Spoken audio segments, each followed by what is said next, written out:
Hey YouTube friends, welcome to Backyard Smoking and Grilling with Will. I'm Will Chapman. I hope you're all doing fantastic today. It's getting near Christmas time and the weather's turning cold. It's going to get really cold later in this week, and I haven't had much of a chance to do a whole lot of grilling here lately. It's rained almost every day, it seems like, but we finally had a couple days of sunshine, and we're going to do one of my favorite things for Christmas. We're going to do a prime rib roast or a bone-in rib roast, and we're going to smoke it on my new Traeger.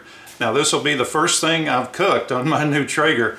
I've got a Pro 780, and I've already done the burn-in and I've seasoned it and done all that stuff, but I have yet to cook on it, so hopefully it's going to go okay. I think we're going to end up with something that's really tasty and delicious. And remember, if I can do it, you can certainly do it. So sit tight and I'll meet you in the kitchen and we'll get the meat prepped.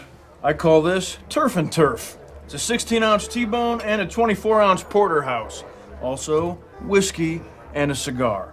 Okay guys, as you can see, we've got a really nice rib roast here. This is technically, this part is actually the ribeye of the steak. It's just in whole form here. But we've got a little trimming we need to do on this. This one was actually really nice. It was on sale. I lucked up big time on it. This was normally a little over $70 and $14 a pound. I got it for less than $8 a pound and $41. So shockingly, it was, with the price of beef and everything today, it was an amazing deal. But anyway, we've got a good bit of excess fat on here, up here on the top. And a lot of this will actually just kind of pull off. Well, you can see it's actually got a little seam there. There's some silver skin I want to go ahead and remove underneath there, but we're going to trim off some of this, not all of it, because fat is flavor and we don't want to get rid of all of it. But some of this loose fat, this excess fat that's really not going to completely render, we want to get rid of that, and we get just a little bit of the meat, that's okay. But some of these loose pieces, and don't worry, I'm not going to let that fat go to waste at all, because I will render it down. I've got a Ziploc in the freezer where I keep good beef fat, and every now and then I'll render it down to make beef tallow, or rendered beef fat. Is great for cooking a lot of different things. It's a little thick right here. I'm going to go ahead and trim just a little of that. This silver skin, I want to remove some of that. And a good, nice sharp boning knife is what you really need for this. This is a good sharp one. Fortunately, I learned a long time ago how to sharpen knives, and kitchen knives are generally pretty easy. But we want to clear out some of this so that our seasoning has a place to stick to and it gets into the meat. Don't get too crazy with it. You can be really fastidious with this if you want, but it's not really necessary.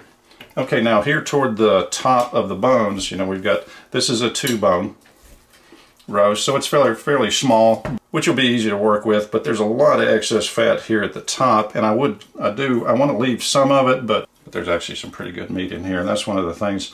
When it's done and we cut the bones away from it, away from the main part of the roast here, those bones are actually going to be some really tasty things to chew on later.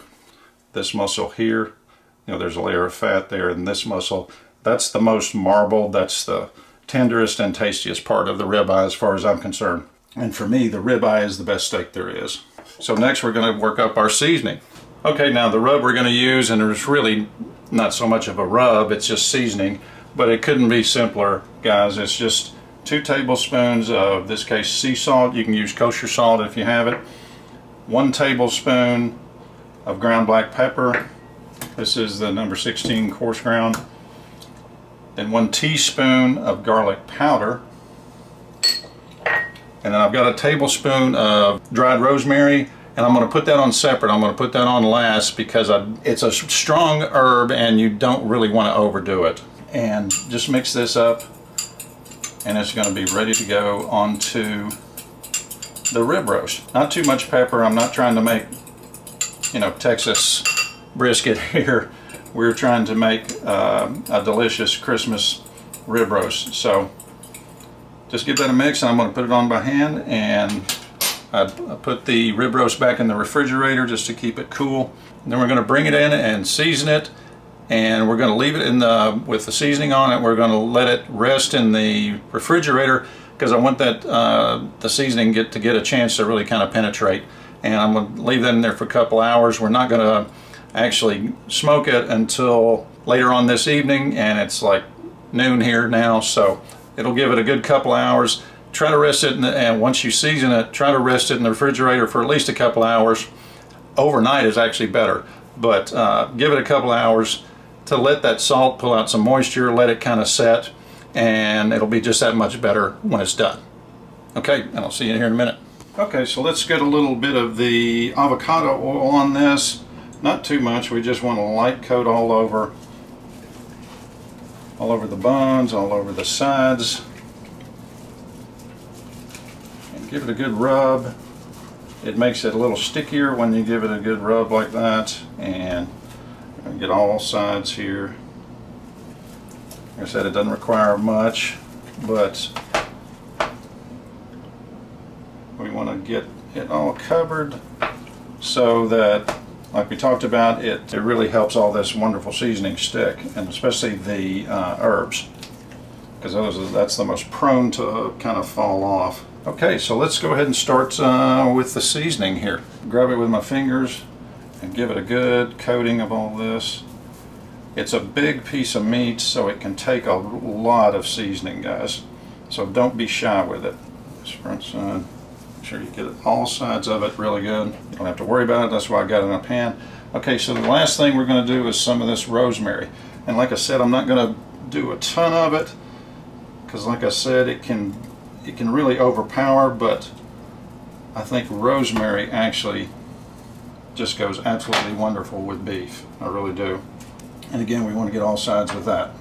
On this back side, get some of that excess that's on the bottom there. Oh yeah, that does nice. Let's see, got all sides here. Nope, got one more side. Too much, like I said, don't want to go too crazy with it, but that looks really good. I think that is ready for the smoker. Like I said, I'm going to cover this and stick it back in the refrigerator. Give it several hours for this to kind of meld, and I may hit it with just a touch more of the salt right before we put it on the smoker, just to get a little extra. It's ready to go. Okay guys, here it is, my Pro 780. Really good pellet smoker. It's loaded with pellets. I've got the meat probe plugged in. I've never actually used this before, so it's going to be my first time. So I hope it goes okay. We'll see together, but I think it's going to turn out really good. And we're going to go ahead and get the smoker turned on and get it up to temperature, and then we're going to get the meat on the smoker. So sit tight. Okay guys, the temperature is right at about 250. I just checked it. It's looking good. I'm going to give it just a little spritz on the grate so it doesn't stick too badly.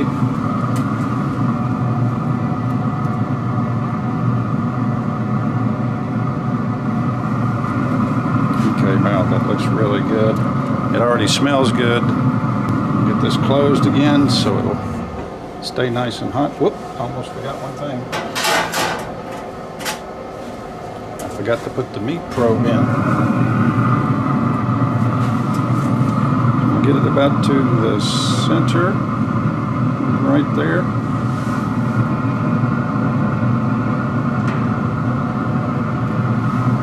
There we go. That should be right in the center of the meat. And I've got it programmed to go off at 120. Once it does, I'm going to let it go up to about 123, and then it'll be done. So sit tight, we'll be back in just a second. Okay guys, we're at a temperature of right at 100 degrees. Internal temperature, still got a good ways to go, but I wanted to give it a quick check, see how it looks. It's kind of hard to see, it's starting to get dark. See, it's starting to, fat's starting to render there good. Doesn't have a ton of color on it right now. What I may do here toward the end, I'll go ahead and close that back up so we don't lose our heat. When it gets toward last 10 degrees or so, I may jack it up, the temperature up to about 400. So we get a little more color on it and get a little more crust, and I think it'll be fantastic. So sit tight, we're getting close. Okay guys, it's getting dark obviously, and I hope you can see this okay. It's gotten to, excuse me, 122 internal temperature, which is just about perfect. It'll go up another 10, 12 degrees after we rest it, so it should be a perfect medium rare. Let's take a look. Oh my goodness. looks and smells so good. It's unreal. Okay, I hope you can hear me, but anyway, we're going to go ahead and get this off, get it tinted, and get it rested, and it should be tender and delicious. So I'll be right back with you. Okay guys, it's a moment of truth. We've let it rest for about 20 minutes, so now we're going to cut this dude. And I can't wait to see it. Oh man, that looks really good. Yeah, this looks really good. Let me go ahead and take it out of the pan here. Oh my gosh. You guys can't imagine how this smells. It's amazing. Let's go ahead and cut it away from the bones here.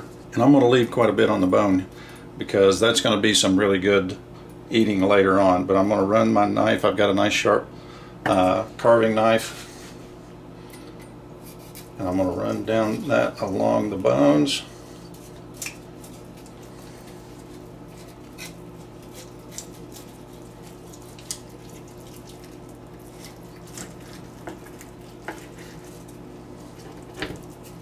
And there we go.